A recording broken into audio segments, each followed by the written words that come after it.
Oakland, Califórnia. 27 de maio de 2011. Era apenas mais um dia no Kaiser Permanente Medical Center. Ou assim parecia. Michelle Le estava trabalhando em seu turno habitual até o final do dia, quando aconteceu algo inesperado. Por volta das 18h55, uma hora antes de finalizar seu turno, Michelle informou aos colegas que precisava retirar algo de seu carro, um Honda SUV branco estacionado em frente ao hospital, e saiu do prédio. As câmaras a gravaram caminhando até o estacionamento e então saiu do alcance das câmeras. Esta foi a última vez que Michelle foi vista. Passadas 2 horas, por volta das 21 horas, a instrutora de Michelle, Lori Rosa, percebeu esse longo intervalo que não era próprio de Michelle, que era uma aluna pontual. Michelle não havia terminado o turno. Lori, a instrutora, sentiu que algo estava errado. Ela procurou Michelle na maternidade, mas não conseguiu encontrá-la. Então ela enviou uma mensagem e tentou ligar para Michelle, mas não teve resposta. Uma enfermeira disse a Lori que Michelle tinha ido para o carro, mas não voltara. A instrutora Lori e um segurança foram ao estacionamento procurar Michelle, mas nem Michelle, nem seu carro estavam no estacionamento. Depois de alguns minutos, quando Lori estava prestes a voltar, o carro de Michelle reapareceu de repente. Lori ficou aliviada pensando que Michelle havia retornado. Mas o alívio durou pouco. De repente, o carro deu ré tão rapidamente que quase colidiu com outro carro e saiu em alta velocidade com um som estridente bem ao lado de Lori, deixando ela e o segurança atordoados. Por causa da escuridão, ela não conseguiu ver a pessoa que dirigia, mas não esperou mais um segundo para ligar para o 911. Acontece que as suspeitas de Lori não eram apenas um palpite. Michelle nunca chegou a casa, nem compareceu a um passeio com amigos planejado para o dia seguinte. O Departamento de Polícia de Hayward iniciou uma busca diligente pela desaparecida Michelle. Os policiais contataram a casa de Michelle e perguntaram se tinham ideia do que teria acontecido. Mas não tinham. Michelle não estava em lugar nenhum. No entanto, o mesmo não pode ser dito sobre o carro dela. Por volta das 9 horas após seu desaparecimento, um Honda SUV branco foi encontrado estacionado em Ponderosa Court, a apenas 800 metros do centro médico. O carro estava bem estacionado e trancado. O conteúdo dentro parecia limpo e não mostrava nenhum sinal de luta. A cena deu a impressão de que Michelle havia estacionado sozinha depois de sair correndo do centro médico e depois desapareceu. Mas os investigadores não conseguiam ver alguma razão pela qual Michelle fugiria. Eles consideraram que a descoberta do carro apenas aprofundou o mistério. Michelle saiu por escolha própria? Sua viagem para recuperar algo de seu carro foi uma armação? Ela poderia ter sido atraída por uma ligação. A principal conjectura dos investigadores era que alguém conhecido de Michelle poderia estar ligado ao seu desaparecimento, e uma pista aguardaria ao virar da esquina. Então, vamos a mais um caso de mistérios resolvidos.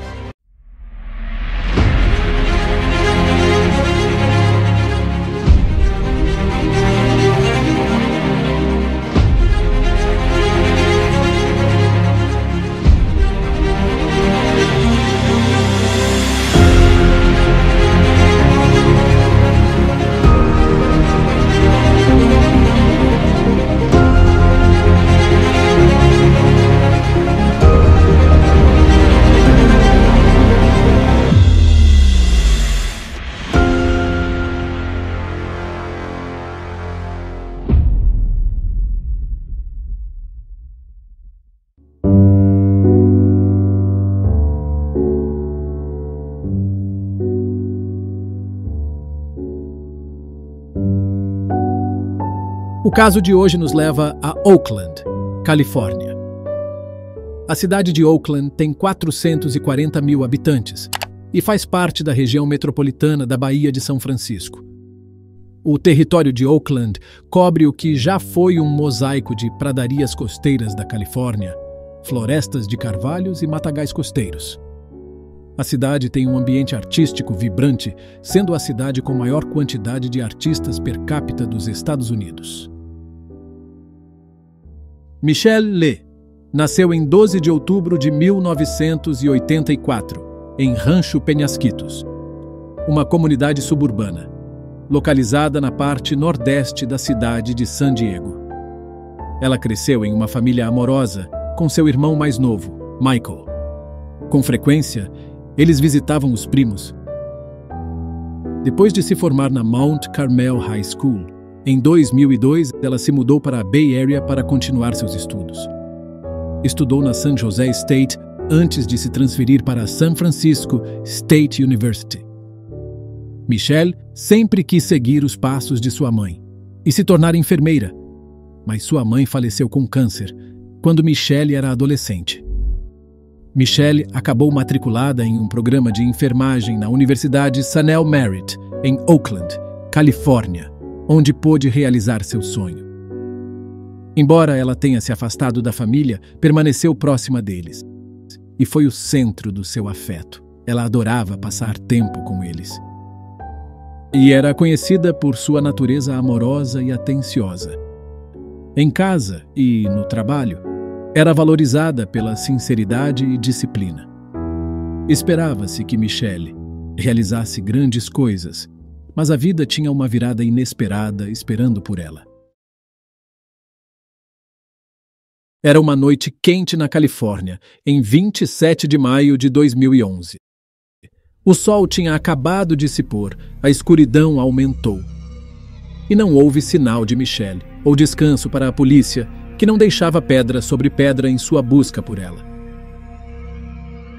Michelle lhe saiu sozinha. Mesmo assim, a polícia suspeitava que se tratasse de um caso de sequestro. À medida que a notícia circulava entre a família, amigos e colegas de Michelle, um mar de ligações e mensagens preocupadas foram enviadas ao telefone de Michelle e ficaram sem resposta. Mas algo estranho estava prestes a acontecer. Uma dessas mensagens preocupadas obteve resposta de Michelle. Deveria ter sido uma ótima notícia, mas essa resposta era bem estranha. Não estou desaparecida. Meu telefone ficou uma loucura e apagou tudo. A estranheza não parou por aí, pois diversas pessoas também receberam respostas do telefone de Michelle. Cada mensagem era bastante diferente da que a Michelle que eles conheciam daria. Tive um pneu furado. Tive uma noite ruim ontem à noite. Todas essas mensagens acabaram com minha bateria. Apenas vou com calma. Estou doente.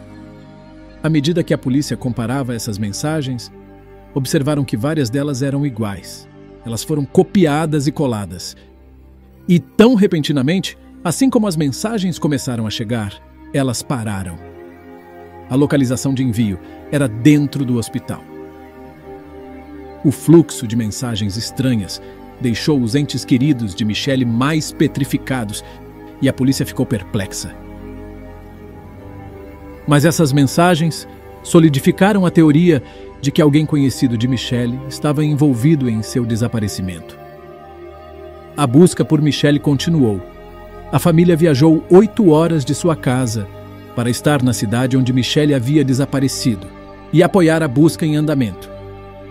A família colocou outdoors e ofereceu recompensa por informações sobre seu paradeiro. Mas parecia que Michelle havia desaparecido da face da terra. Nos 4 meses seguintes, foram realizados pelo menos 8 esforços de busca voluntária, alguns organizados pela Class Kids Foundation, uma organização sem fins lucrativos com sede em Sausalito, Califórnia, dedicada a ajudar a encontrar pessoas desaparecidas. Várias organizações de pessoas desaparecidas participaram das buscas. Mas há uma busca paralela na qual os investigadores estiveram envolvidos. A busca pelo suspeito e pelas peças desaparecidas do dia fatídico. A polícia suspeitou desde o início que o desaparecimento de Michelle tinha algo a ver com uma pessoa que lhe fosse familiar. Alguém que ela conhecia de perto. Guiados por essa perspectiva, eles iniciaram uma investigação, na tentativa de juntar as peças dos possíveis eventos que ocorreram.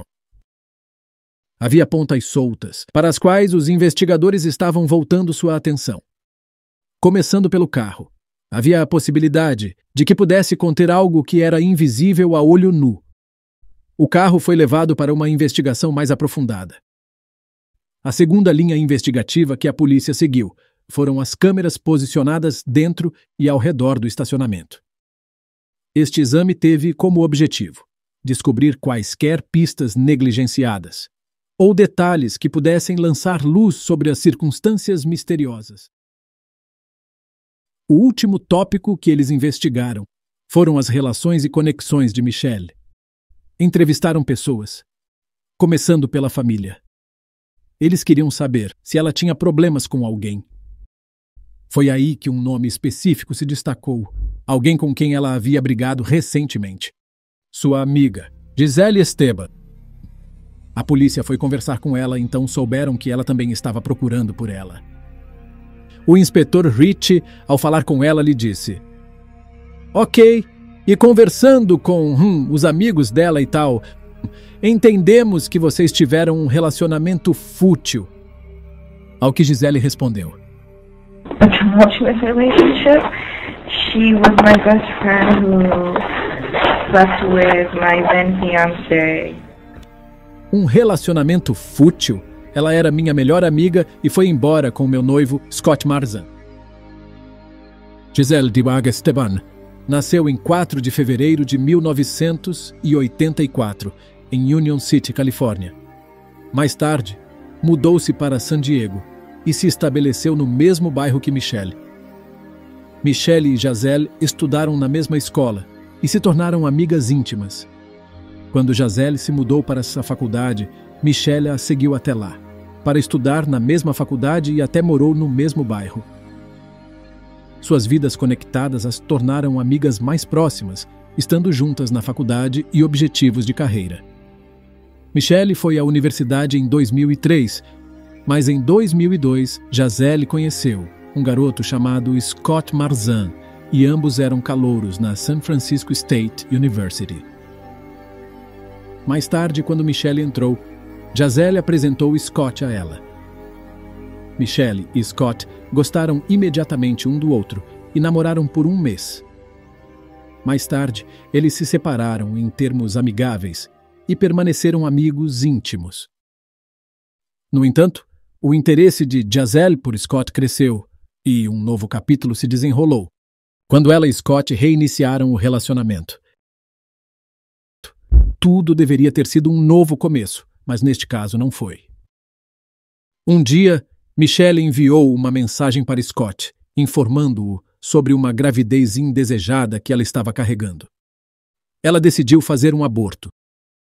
A mensagem era destinada a Scott, apenas como amigo, mas, em vez dele, Gisele viu a mensagem e a interpretou mal. Não era o bebê de Scott, no entanto, Gisele estava convencida de que era. Nenhuma explicação de Scott pareceu satisfazer Gisele, quer tenha sido por essa nova notícia ou a amargura que vinha da época em que Michelle e Scott namoraram. Michelle sempre permaneceu um tema de conflito no namoro de Gisele e Scott. Desde então, a semente da hostilidade foi plantada entre os três. Mesmo depois do que aconteceu, era um relacionamento de longo prazo e, apesar de anos de união com Scott, Gisele lutava contra as inseguranças no relacionamento. E a passagem do tempo não conseguia preencher o problema emocional. Ela nutria suspeitas frequentes sobre a lealdade de Scott, o que a levava a examinar minuciosamente seus telefonemas e mensagens e a questionar tudo o que ele dizia. Gisele queria especialmente que Scott rompesse sua amizade com Michelle. Apesar dos altos e baixos e de um breve rompimento, Gisele deu à luz a sua filha em 31 de outubro de 2005. No entanto, 3 anos depois, em 2008, desentendimentos frequentes entre Gisele e Scott continuaram a ocorrer. A amargura, alimentada pela desconfiança e pela incapacidade de aliviar esses problemas, finalmente acabou com o relacionamento. E Gisele e Scott se separaram. Eles compartilharam a custódia da filha por 1 ano. Mas um dia, em 2009, Gisele disse a Scott que estava indo morar com um novo namorado. Ele levou a bebê de volta para San Diego, próximo à sua família, o que gerou uma batalha pela custódia da filha entre Scott e Gisele. Eventualmente, Scott ganhou 80% da custódia e trouxe sua filha de volta para o norte da Califórnia. É importante notar aqui que Michelle manteve viva sua amizade com Scott e Gisele, mesmo durante esses tempos difíceis. Mas após a separação, Gisele deu a Michelle um ultimato para escolher a amizade de Scott ou dela. Então, agora ela queria que Michelle rompesse sua amizade com Scott. Quanto a Scott e Gisele, a vida permaneceu complexa enquanto eles mantinham suas conexões ligadas e desligadas, voltando a ter relacionamentos físicos intermitentes de vez em quando, mesmo após a separação. A polícia não conseguia encontrar Michelle, então ponderaram que talvez Michelle já não estivesse viva. Esta conclusão foi tirada com base no fato de que o carro continha restos sanguíneos de Michelle. Mas a família de Michelle continuava a acreditar que ela estava viva. Disse a irmã de Michelle: "Nossa principal preocupação foi, e sempre será, encontrar Michelle e trazê-la para casa conosco. Neste momento, ela ainda está desaparecida e lutaremos para trazê-la para casa todos os dias, até que a tenhamos com nossa família novamente." Embora a família achasse difícil de acreditar, o caso já não era de pessoa desaparecida, pois a polícia considerava que Michelle tinha perdido a vida. Também descobriram mais sangue no local onde seu carro estava estacionado. Uma poça de 25 centímetros no chão. Dentro do carro foi encontrada a carteira de identidade da escola de enfermagem de Michelle, guardada para ser mostrada ao instrutor quando necessário. Mas foi assim? A identificação revelou-se realmente estranha porque, eventualmente, o instrutor não conseguiu reconhecê-la. E foi então que a polícia decidiu reunir mais informações sobre o assunto. E lá estava, a verdade. A identidade não pertencia a Michelle. Em vez disso, era um cartão de identificação roubado, relatado apenas algumas semanas antes. Além disso, os investigadores rastrearam o celular desde o momento em que Michelle saiu do hospital e entrou no estacionamento. O celular deu uma longa volta pela cidade de Hayward, voltou ao hospital e saiu novamente. A última localização do celular foi em áreas remotas do condado de Alameda, uma área arborizada e montanhosa. No entanto, o rastro de estranheza não terminou aí. Uma enfermeira do pronto-socorro se apresentou para narrar uma ligação estranha de Michelle na noite em que ela desapareceu. Apenas cerca de meia hora depois de Michelle ter saído do hospital, foi feita uma chamada para o serviço de urgência, recebida pela referida enfermeira.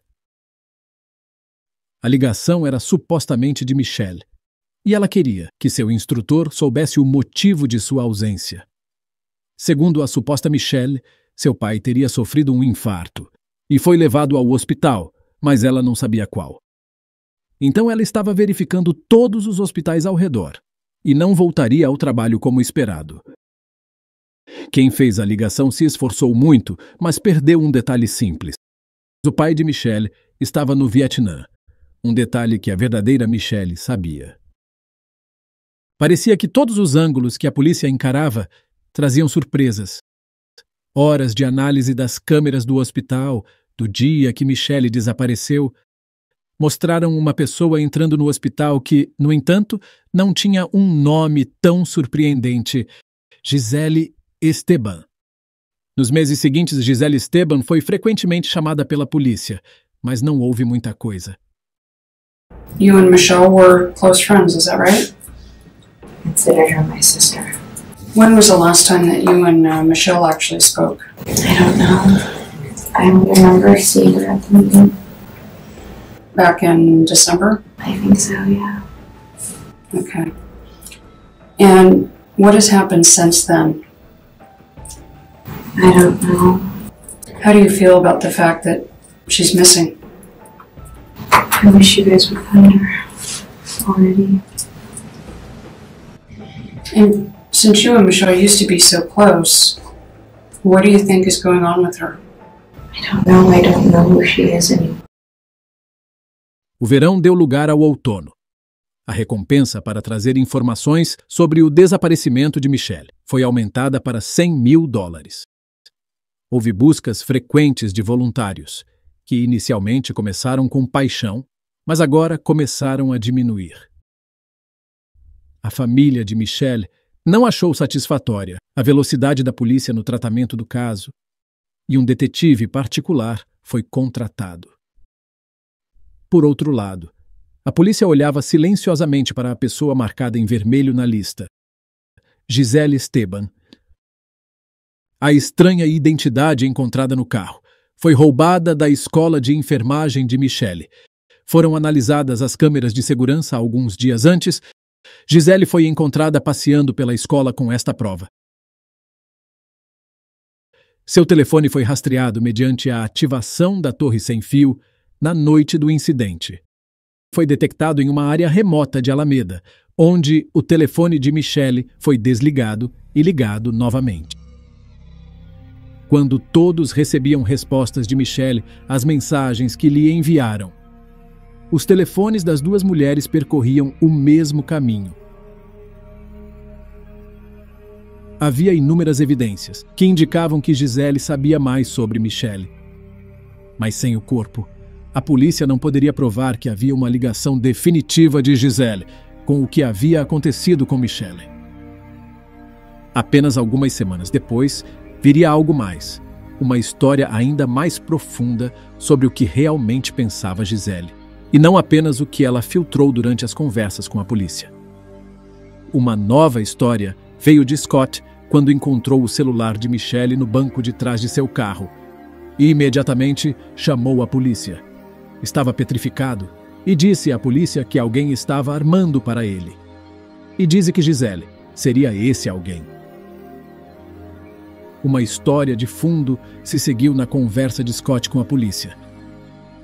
Era 2009. Depois de ganhar a custódia, Scott estava morando com sua filha no norte da Califórnia. Poucos meses depois, Giselle conseguiu voltar a morar na mesma área.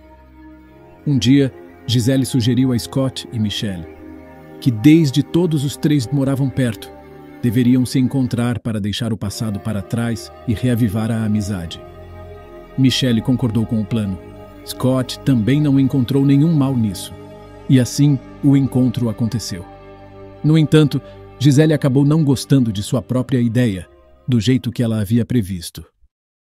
O encontro despertou algo em Giselle, e ela ficou ainda mais incomodada com Michelle. Então, culpou Michelle de seu relacionamento com Scott ter terminado. Uma obsessão estava em processo. Durante conversas com Scott, Giselle não conseguia parar de desembuchar seu ódio contra Michelle. Durante um desses encontros em uma cafeteria, Giselle jogou uma xícara de café em Scott, porque ele não parecia concordar com a ideia hipotética de caso de alguém que odiasse Michelle a desfigurar. A obsessão começou a aumentar a tal ritmo que Scott começou a salvar as mensagens e ameaças odiosas de Giselle. Durante a conversa com a polícia, Scott mostrou algumas dessas mensagens que Giselle havia enviado para Michelle e para ele. Em fevereiro de 2011, a mensagem que ela enviou para Michelle foi: "Se você fosse realmente amiga de alguém, meu ou de Scott, você simplesmente cairia fora e deixaria minha família em paz. Mas tudo o que você é uma que não tem nada melhor para fazer. A que dormiu com homens e irmãos de outras pessoas, porque ninguém quis você. Você não é minha amiga. Você é sempre apenas uma parasita." Giselle então enviou uma mensagem de texto para Scott e Michelle. "Vocês dois realmente se merecem um ao outro. Eu espero que vocês tenham o que merecem. Vocês são patéticos. No entanto, essas não eram o fim das mensagens odiosas que Scott e Michelle continuariam a receber no dia seguinte, e no seguinte, e assim, por mais de um mês. Apenas 3 dias antes do desaparecimento de Michelle, Scott entrou com um pedido de ordem de restrição temporária contra Gisele. Ele alegou que ela ameaçou ele e sua família. De acordo com Scott, Gisele invadiu sua casa no mesmo dia em que Michelle desapareceu. Ele também entregou o clipe de áudio que gravou um dia, quando Gisele e Scott dirigiam com a filha no banco de trás. I asked you, can we just be honest about Michelle because she's the one issue that I really am having a hard time dealing with. That's not what you said at all. Yes! Okay, we well didn't then talk for fine. days. Starting from now, we are going to be honest about Michelle. Do you understand me? Whether you sleep with her, whether you share food with her, whether you talk to her, you will be honest with me. Look at me! You will be honest with me regarding her. Otherwise, I will take your life and hers. Mom. And you can take that to the grave with you. Why? Why? Because you lied about her so many times, it's hard to believe that you didn't sleep with her and lock her up. You deserve to die for your lies, as does she, and you will. If you do it again, this is your last and final warning. Why? Do you understand me? It's your last and final warning. A intenção de tirar a vida de Michelle estava presente. Raiva e vingança. Mas quanto a essa ligação definitiva com Gisele que a polícia vinha perseguindo há tanto tempo, veio com uma nova descoberta. O DNA de Gisele foi encontrado no carro de Michelle. Por outro lado, havia algo num par de sapatos de Gisele. Os investigadores recolheram os sapatos e descobriram que havia sangue de Michelle neles. Com todas essas evidências, Gisele Esteban foi presa em 7 de setembro de 2011, cerca de 4 meses após o desaparecimento de Michelle. Mas Michelle alguma vez foi encontrada? A 8ª busca por Michelle terminou com a descoberta de restos em uma área remota de um desfiladeiro em 17 de setembro de 2011. Mas o corpo estava muito descomposto. Eventualmente, em 19 de setembro de 2011, 12 dias após a prisão de Gisele, o escritório do legista do Condado de Alameda identificou positivamente os restos descobertos, como sendo de Michelle Le. No entanto, devido ao estado em que o corpo foi encontrado, a autópsia não conseguiu estabelecer como Michelle perdeu a vida.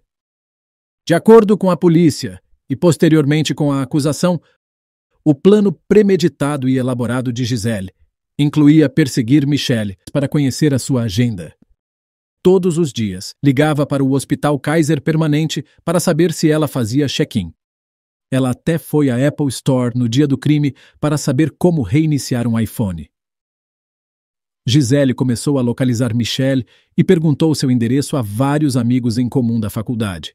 Ela finalmente a seguiu até as instalações da Kaiser em Hayward. Atacou-a no estacionamento, jogou o corpo no carro de Michelle e a levou para longe de Hayward, finalmente para a área de Pleasant e Suno Valley Road. Dentro de uma espécie de cova improvisada, ela enterrou o corpo de Michelle. Nunca saberemos a causa pela que Michelle perdeu a vida, pois Gisele afirmou não ser culpada, negou ter feito qualquer coisa a Michelle e manteve a história que contou durante os interrogatórios policiais. No entanto, em dezembro de 2011, Gisele Esteban foi condenada de 25 anos de prisão à prisão perpétua. Ela foi considerada culpada de tirar a vida de Michelle. O computador de Gisele revelou que ela realizou cerca de 300 pesquisas na internet pelo nome Michelle Le. Outras pesquisas incluíram como seguir alguém sem ser pego, como encontrar alguém que não quer ser encontrado.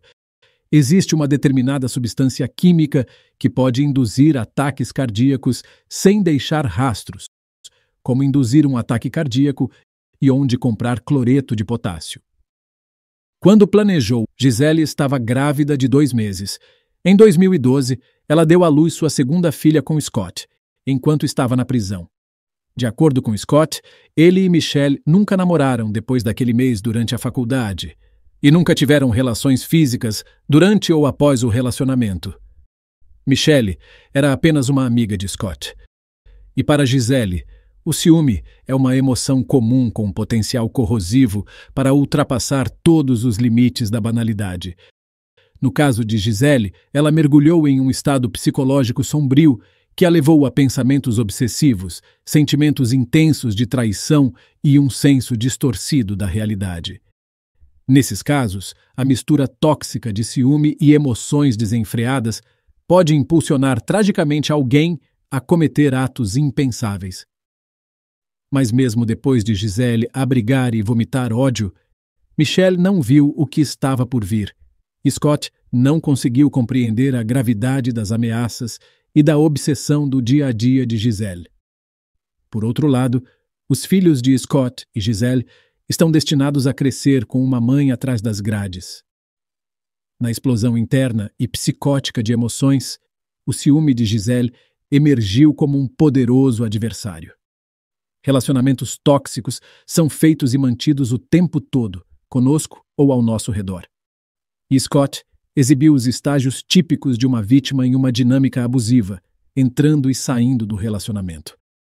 Mas talvez houvesse sinais não lidos por Scott que poderiam tê-lo levado a alertar as autoridades e, potencialmente, evitar o resultado trágico. Você já esteve em um relacionamento tóxico tão tumultuado quanto o discutido aqui? E por que você acha que Scott e Michelle podem ter perdido esses sinais de alerta, apesar de anos de união com Gisele? Deixe-nos saber na seção de comentários abaixo. E se você achou o vídeo de hoje interessante, considere se inscrever em nosso canal, clicar no botão curtir e compartilhar nossos vídeos. Nos vemos no próximo Mistério Resolvido.